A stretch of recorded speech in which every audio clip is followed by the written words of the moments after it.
Ito yung medyo mahirap i-explain minsan, no? Kapag kayo sinisingil ng mga OLA, tapos kayo minsan talaga, hindi naman talaga nag-a-apply sa mga OLA na ito. Pagkatapos, biglang may magme-message sa inyo na meron na kayong final notice with something, etc., mga kunyaring kung ano-anong mga legal statements na sinasabi ng mga OLA.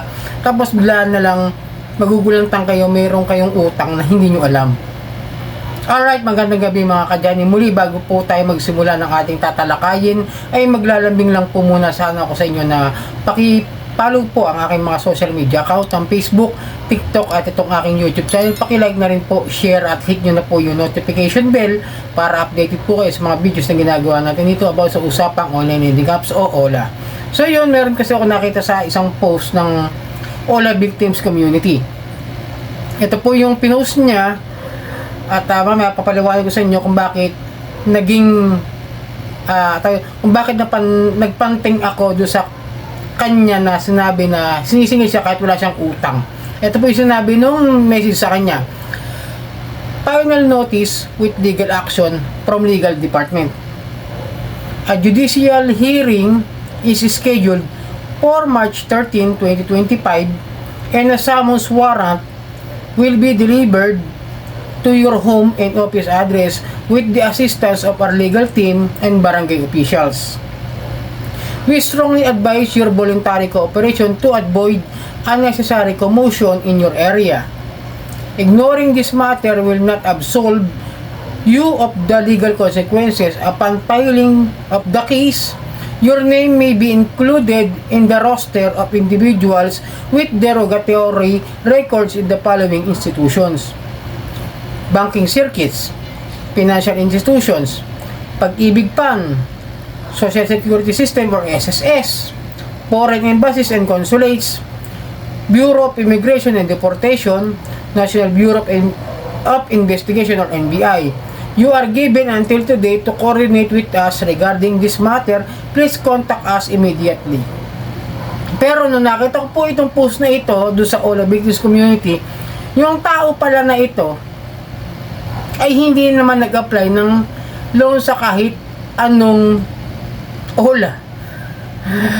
Bakit nagkaganon? Bakit nagkaroon siya ng final notice kahit hindi siya nag-apply dun sa mga OLA? Diba? Ito yung sinasabi sa inyo na once na makakuha po ng mga info, yung mga OLA na ina-allowed natin, once na dinownload natin, install natin, tapos in-allowed natin sa ating mga system sa cellphone natin, automatic lahat po na makukuha nila ay papasok sa system nila, sa computer generated system nila, at lahat po yan ay pwedeng ma-message ng iisang script. Okay? Kaya natawa ko nung binasa ko tong comment section dito, no? Sabi nga na nagpasa dyan, nag-comment, nag-post dyan sa OLA Victims Community is hindi naman daw siya nag-a-apply kahit kailan ng mga OLA. Doon ako napaisip na, nga no, kasi marami akong nakikita at nababasa, lalo at ginagamit itong mga ganitong klase ng mga financing, government agencies, and other individual na mga hindi naman dapat isinasama na magiging dahilan para magkaroon ka ng problema diyan sa mga government agencies na hindi naman saklaw yung mga hindi natin pagkakabayad ng utang sa mga OLA. Ito tulad nitong Pag-ibig Fund. Ako kalokohan talaga eh. Yung Pag-ibig, yung SSS, hindi ka na makakaloan.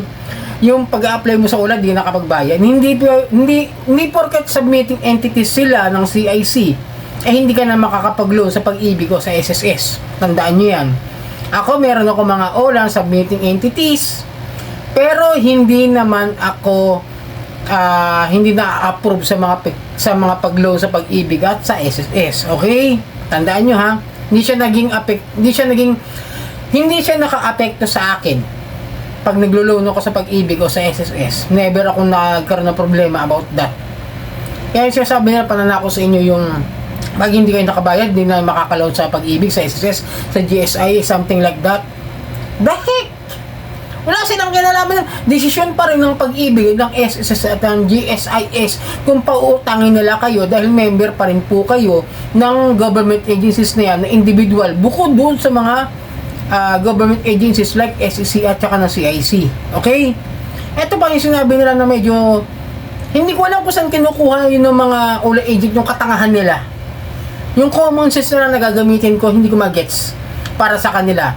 Yung nagpaulan ng katangahan, sinalo nilang lahat. Totoo lang. Foreign embassies and consulates. Anong pakialam ng ibang bansa kung may utang ka dito sa mga OLA sa Pilipinas? Tanga ba kayo? Nangangatok lang ng utak ninyo. Ginagamit nyo foreign embassies and consulates. Anong pakialam ng foreign consulates ang embassy kung may utang yung mga tao na yan sa OLA? Maliban na lang kung nasa ibang bansa kayo at meron silang ganyang klase ng memorandum o tawag ito na tinatawag na sa gobyerno, di ba yung parang Republic Act, something like that, yung mga konstitusyon na kailangan sundin doon sa batas. Kung meron ganyan sa Pilipinas, pwede siguro. Pero wala.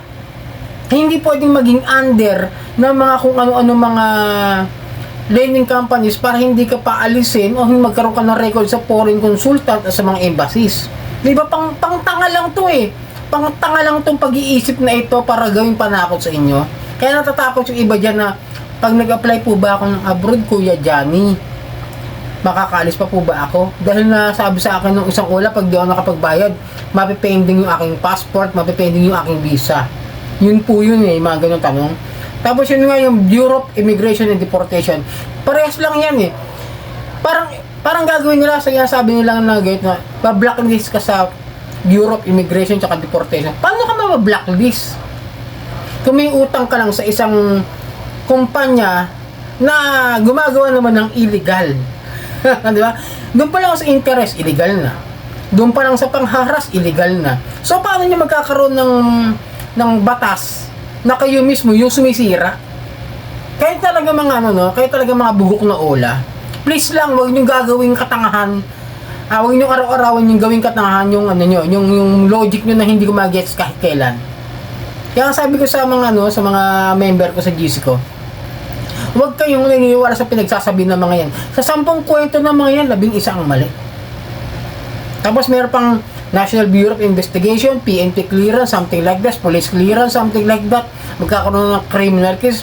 Please lang, makikiusap ako sa inyo ng mga solid subscribers ko, solid followers ko po. Huwag kayong naniniwala sa mga pinagsasabi ng mga bugok na OLA niyan. Shoutout kaibigan Boss Ray, gamitin ko muna yung favorite line mo, yung bugok na OLA. Kailan ka pumunta rito. Pero yung sinasabi ko sa inyo, walang kinalaman yung mga embassy, GSIS, SSS, Pag-ibig, as long as yung OLA na kausap nyo is hindi naman submitting. Kahit sabihin ko ng submitting entities, decision pa rin naman ng mga government agencies yan na pautangin kayo o pahiramin kayo, either malakas sila. Like sample ka na dyan sa ibang bansa, yung mga may nagkakautang dyan sa mga agency na nagpapautang ng mga lending company, hindi sila basta-basta nakakalabas ng bansa. Sa ibang bansa, example Middle East, pag nagkaroon kayo ng utang sa isang lending company, hindi kayo basta-basta makakalabas. Yun po yun. Pero yun sa konstitusyon ng kanilang batas sa ibang bansa. Pero dito sa atin sa Pilipinas, walang ganun.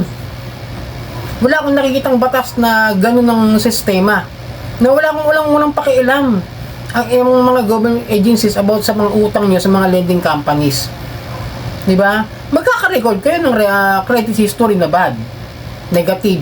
Yun lang ang pwedeng gawin. Kaya nga yun yung pinaka-minimum lang nila na pagbabatayan kung kayo ay nagkakaroon ng problema sa mga lending companies, financing o sa mga bangko. Okay?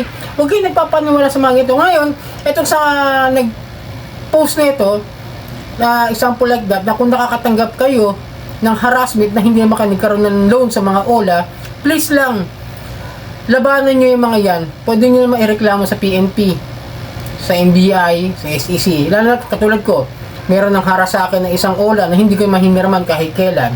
Anong ginawa ko? Pinorward ko sa PNP. Di na nahimik sila.